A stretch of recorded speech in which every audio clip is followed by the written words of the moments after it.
ಈ ವಿಡಿಯೋ ನಿನ್ನೆ ವಿಡಿಯೋನ ಕಂಟಿನ್ಯೂಸ್ ವಿಡಿಯೋ ಆಗಿರುತ್ತೆ. ಅಂದರೆ ನಾವು ಒನ್ ಡೇ ಟ್ರಿಪ್ ಪ್ಲಾನ್ ಮಾಡಿದ್ವಲ್ಲ, ಹಾಗಾಗಿ SRS ಹಿಲ್ಸ್ಗೆ ಹೋಗಿದ್ವಿ. ಹೋಗಿ ಬೇಗ ಮುಗಿಸ್ಕೊಂಡು ಬರ್ತಾ ಇದ್ವಿ. ಇನ್ನು ಬರಬೇಕಾದ್ರೆ ಇನ್ನೂ ಟೈಮ್ ಇತ್ತಲ್ಲ ಅಂತೇಳಿ ಚನ್ನಪಟ್ಟಣ ರೂಟೇ ಅಲ್ವಾ ನಾವು ಬರಬೇಕಾಗಿರೋದು. ಇನ್ನೇನು ರಾಮನಗರನ ಪಕ್ಕದಲ್ಲೇ ಅಲ್ವಾ, ಹಾಗಾಗಿ ಜನಪದ ಲೋಕಕ್ಕೆ ಹೋಗೋಣ ಅಂತ ನಾನು ಕೇಳಿದೆ. ನಾನು ಹೇಳಿದ್ದೆ ತಡ ನಮ್ಮ ಚಿಂಟುನು ಹೋಗೋಣ ಅಂತ ಹಿಂಸೆ ಮಾಡ್ತಿದ್ದ. ಹಾಗಾಗಿ ಎಲ್ಲರೂ ಕೂಡ ಮಾತಾಡಿಕೊಂಡು ಜನಪದ ಲೋಕಕ್ಕೆ ಹೋದ್ವಿ. ಅಂದರೆ ರಾಮನಗರದಲ್ಲಿರೋ ಜನಪದ ಲೋಕಕ್ಕೆ. ಅದು ಬೆಂಗಳೂರು ಟು ಮೈಸೂರು ಹೈವೇಲಿ ರೋಡ್ ಪಕ್ಕದಲ್ಲೇ ಇದೆ. ಹಾಗಾಗಿ ಸುಮಾರು ಸಲ ಕೇಳಿ ಕರ್ಕೊಂಡು ಹೋಗಿರಲಿಲ್ಲ.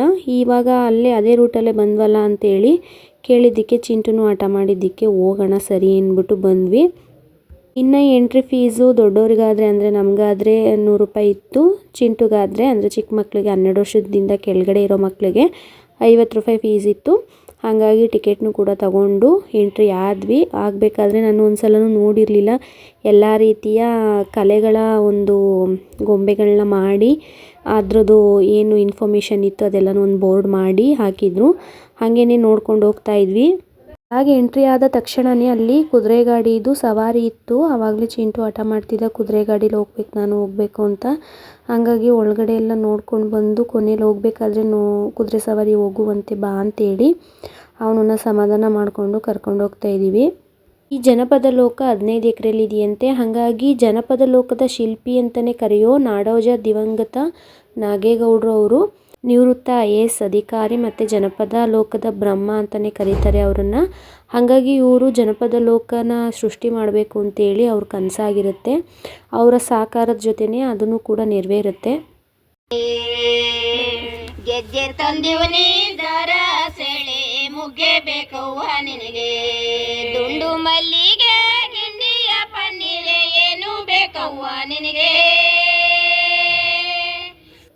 ನಾವು ಒಳಗೆ ಎಂಟ್ರಿ ಆಗ್ತಾ ಇದ್ದಂಗೆ ನಮಗೆ ಜನಪದ ಸಾಂಗು ಕೇಳಿಸ್ತಿತ್ತು. ಹಾಗಾಗಿ ಎಲ್ಲೋ ಮೈಕ್ ಸೆಟ್ ಹಾಕಿರಬೇಕು ಅಂತೇಳಿ ತಿಳ್ಕೊಂಡು ಇಲ್ಲಿ ನೋಡಿದ್ರೆ ಜನಪದ ಹಾಡು ಹೇಳೋರು ಇಲ್ಲಿ ಹಾಡನ್ನ ಹೇಳ್ತಾಯಿದ್ರು. ಹಾಗಾಗಿ ಅದನ್ನು ಕೂಡ ನೋಡಿಕೊಂಡು ಇಲ್ಲಿ ಮುಂದೆ ಹೋಗ್ತಾ ಇದ್ದೀವಿ. ಹೋಗ್ಬೇಕಾದ್ರೆ ನಮಗಿಲ್ಲಿ ಒಂದು ಮೂರ್ತಿ ಕಾಣಿಸ್ತು, ಅಂದರೆ ಕೆತ್ತಿರ್ತಕ್ಕಂಥ ಮೂರ್ತಿ ಕಾಣಿಸ್ತು. ಅದನ್ನು ನೋಡಿಬಿಟ್ಟು ನಮ್ಮ ಚಿಂಟು ಕುವೆಂಪು ಅವ್ರ ಮೂರ್ತಿ ಅಂತ ಹೇಳ್ದ. ಅದಕ್ಕೆ ಅಲ್ಲಿದ್ದಂಥ ವಾಚ್ಮೇನು ಇದು ಕುವೆಂಪು ಅವ್ರ ಮೂರ್ತಿ ಅಲ್ಲ, ಈ ಒಂದು ಜ್ಞಾನಪದ ಲೋಕನ ಸ್ಥಾಪನೆ ಮಾಡಿದಂಥ ದಿವಂಗತ ನಾಡೋಜ ನಾಗೇಗೌಡರವ್ರದ್ದು ಅಂತ ಹೇಳಿದ್ರು.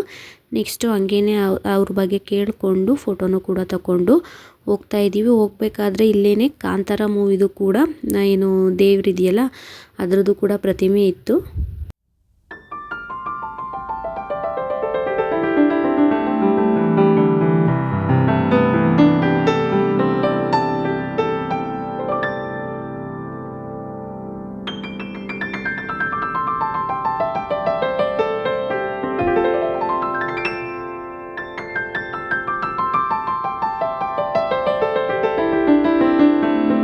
ಇನ್ನು ಇಲ್ಲಿ ಬಂದರೆ ಇಲ್ಲಿ ಮಲೆನಾಡು ಸೈಡ್ನ ಮನೆಗಳು ಯಾವ ರೀತಿ ಇರ್ತವೆ ಅಂತ ನೋಡ್ತಾ ಇದ್ದೀವಿ. ಅಂದರೆ ನಾವು ಯಾವಾಗೂ ಹೋಗಿಲ್ಲ, ಹೋಗ್ತೀವೋ ಹೋಗಲ್ವೋ ಗೊತ್ತಿಲ್ಲ. ಬಟ್ ಇಲ್ಲಂತೂ ಬಂದಮೇಲೆ ಯಾವ್ಯಾವ ರೀತಿಯ ಜನಗಳು ಯಾವ ರೀತಿ ಬದುಕ್ತಾರೆ, ಅವ್ರ ಮನೆಗಳು ಯಾವ ರೀತಿ ಇರ್ತವೆ, ನಮ್ಮ ಮನೆಗಳು ಯಾವ ರೀತಿ ಇರ್ತವೆ ಅನ್ನೋದು ಡಿಫ್ರೆನ್ಸ್ ಇಲ್ಲಿ ಬಂದಮೇಲೆ ಗೊತ್ತಾಗ್ತಾ ಇದೆ. ಇಲ್ಲಿ ನೋಡ್ತಾ ಇರ್ಬೋದು ರುಬ್ಬೋಕಲ್ಲು. ಇವಾಗೆಲ್ಲ ರುಬ್ಬೋಕಲ್ಲಿಲ್ಲ, ಮಿಕ್ಸಿ ಇರೋದ್ರಿಂದ ನಮ್ಮ ಚಿಂಟು ಉಲ್ಟಾ ತಿರುಗ್ತಿದ್ದ. ಆಮೇಲೆ ಈ ರೀತಿ ತಿರುಗು ಅಂತೇಳಿ ಈ ರೀತಿ ತಿರುಗಿಸಿದ್ವಿ. ಇನ್ನು ಮಲೆನಾಡು ಸೈಡಲ್ಲಿ ಯಾವ ರೀತಿ ಬಟ್ಟೆ ಅವ್ರ ಉಡುಗೆ ತೊಡುಗೆಗಳು ಮತ್ತು ಅವ್ರ ಮನೆಗಳು ಯಾವ್ಯಾವ ರೀತಿ ಇರುತ್ತೆ ಅಂತ ನೋಡಿಕೊಂಡು ಇನ್ನು ಇಲ್ಲಿ ಮುಂದೆ ಹೋಗ್ತಾ ಇದ್ದೀವಿ. ನೀಟಾಗಿ ಒಂದೊಂದೇ ಪ್ಲೇಸ್ ಹತ್ರ ಚಿಂಟುದೆಲ್ಲ ನೀಟಾಗಿ ಒಂದೊಂದು ಫೋಟೋಗಳೆಲ್ಲ ತಗೊಂಡು ಅವನು ಕೂಡ ತುಂಬಾ ಇಷ್ಟಪಟ್ಟು ಖುಷಿಯಿಂದ ಆಟ ಆಡ್ತಾ ಇದ್ದ. ಎಲ್ಲ ಕಡೆಯೂ ಚೆನ್ನಾಗಿರೋ ಫೋಸೆಲ್ಲ ಕೊಟ್ಟು ಫೋಟೋನ ತೆಗೆಸ್ಕೊತಾ ಇದ್ದ.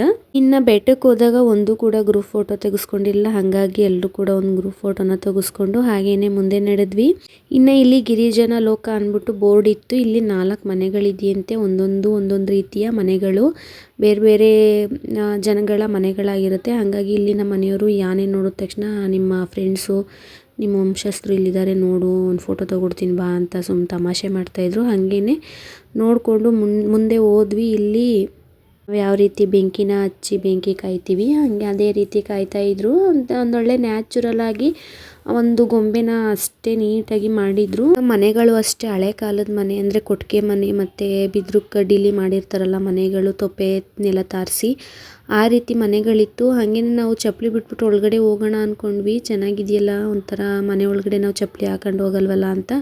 ಅವರೇನಿಲ್ಲ ಪರವಾಗಿಲ್ಲ ಹಾಕೊಂಡು ಹೋಗಿ ಅಂತ ಹೇಳಿದ್ರು. ಸೇಮು ನಾವು ಮೂವಿಗಳಲ್ಲಿ ನೋಡ್ತೀವಲ್ಲ ಹಳೆ ಮನೆಗಳು ಅದೇ ರೀತಿ ಇತ್ತು. ಒಲೆಗಳಾಗಿರ್ಬೋದು ಮತ್ತು ಕೂತ್ಕೊಳ್ಳೋಕ್ಕೆ ಜಗ್ಲಿ ಆಗಿರ್ಬೋದು ಎಲ್ಲ ಅದೇ ರೀತಿ ಹಳೆ ಮನೆ ರೀತಿಯೇ ಇತ್ತು. ಇನ್ನು ಅದನ್ನು ನಾವು ಒಣಹುಲ್ಲು ಅಂತ ಹೇಳ್ತೀವಲ್ಲ ಆ ಹುಲ್ಲಿನಲ್ಲಿ ಎಲ್ಲನೂ ನೀಟಾಗಿ ಕವರ್ ಮಾಡಿದರು. ಮೇಲ್ಗಡೆ ಶೀಟ್ ಬದಲು ಹಂಚಿನ ಬದಲು ಒಣಹುಲ್ಲಿನಲ್ಲಿ ಕವರ್ ಮಾಡಿದರು. ಇದೆಲ್ಲ ನಾವೆಲ್ಲ ನೋಡೇ ಇಲ್ಲ ಬಿಡಿ, ಇನ್ನು ನಮ್ಮ ಮಕ್ಳಿಗಂತೂ ನೋಡೋಕ್ಕೆ ಚಾನ್ಸೇ ಇಲ್ಲ.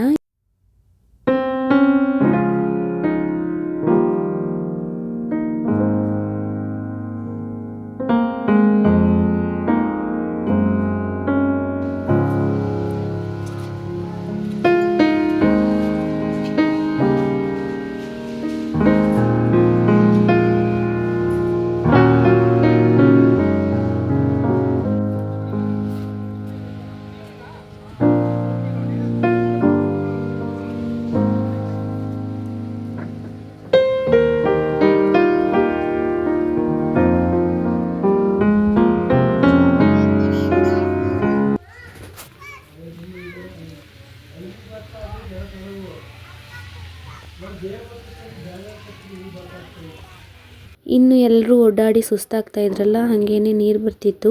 ಎಲ್ಲರೂ ನೀರು ಕುಡಿದು ಮುಖ ತೊಳ್ಕೊಂಡು ಮತ್ತೆ ಅಲ್ಲಿರತಕ್ಕಂಥ ಮನೆಗಳೆಲ್ಲ ನೋಡೋಕ್ಕೆ ಹೊರಟ್ವಿ. ಇನ್ನು ಈ ಮನೆ ಬಂದು ಗೊಂಡರು ಮನೆ.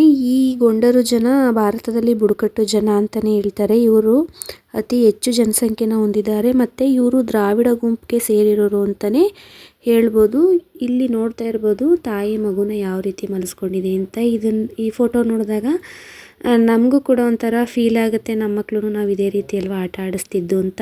ಇನ್ನು ಅವಾಗೆಲ್ಲ ಕಾಳೆಲ್ಲ ಹೊಡ್ಕೋಬೇಕಾದ್ರೆ ಬೀಸೋ ಕಲ್ಲಲ್ಲಿ ಅಲ್ವಾ ನಾವು ಹೊಡ್ಕೋತಿದ್ದದ್ದು. ಇವಾಗೆಲ್ಲ ಮಿಲ್ ಬಂದಿದೆ, ಪೌಡರ್ಗೆಲ್ಲ ಕಾಳುಗಳನ್ನೆಲ್ಲ ಹೊಡ್ಕೋಬೇಕಾದ್ರೆ ಮಿಲ್ ಬಂದಿದೆ, ಹಾಗಾಗಿ ಯಾರು ಕೂಡ ಯೂಸ್ ಮಾಡಲ್ಲ.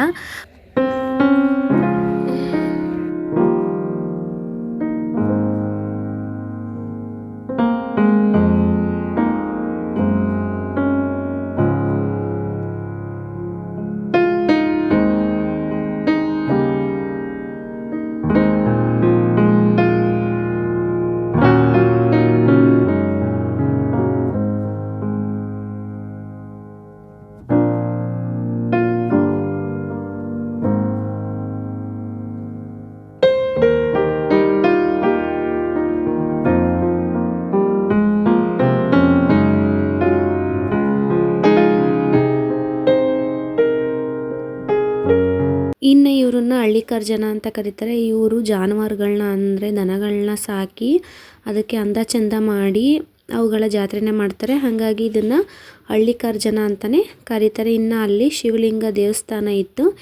ಇನ್ನು ಹಳ್ಳಿ ಕಡೆ ನೋಡಿರ್ಬೋದು ಹೊಲ ಗದ್ದೆಯಲ್ಲಿ ತೋಡ ಹೆಗ್ಣ ಎಲ್ಲ ಇರ್ತವೆ, ಅದನ್ನು ಹಿಡಿಯುವಂಥ ಜನಾಂಗನೂ ಕೂಡ ಇದೆ. ಅವ್ರದ್ದು ಕೂಡ ಇಲ್ಲಿ ಮೂರ್ತಿಗಳನ್ನ ಮಾಡಿ ತೋರಿಸ್ತಾ ಇದ್ದಾರೆ ನಮಗೆ.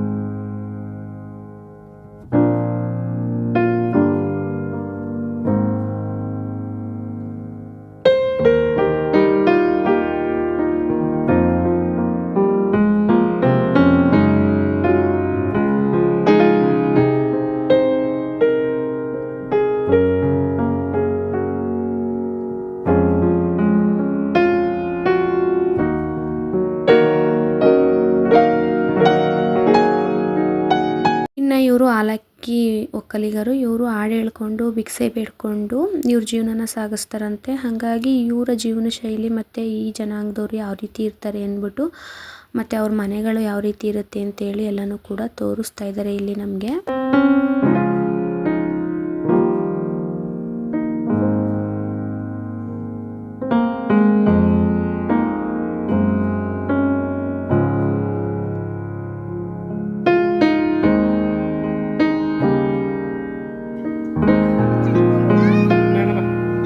ನೋಡ್ಬೋದು. ಕರ್ನಾಟಕದಲ್ಲಿ 50 ತರ ಆಟ ಇರುತ್ತೆ. ನಮ್ಮ ಕರ್ನಾಟಕದಲ್ಲಿ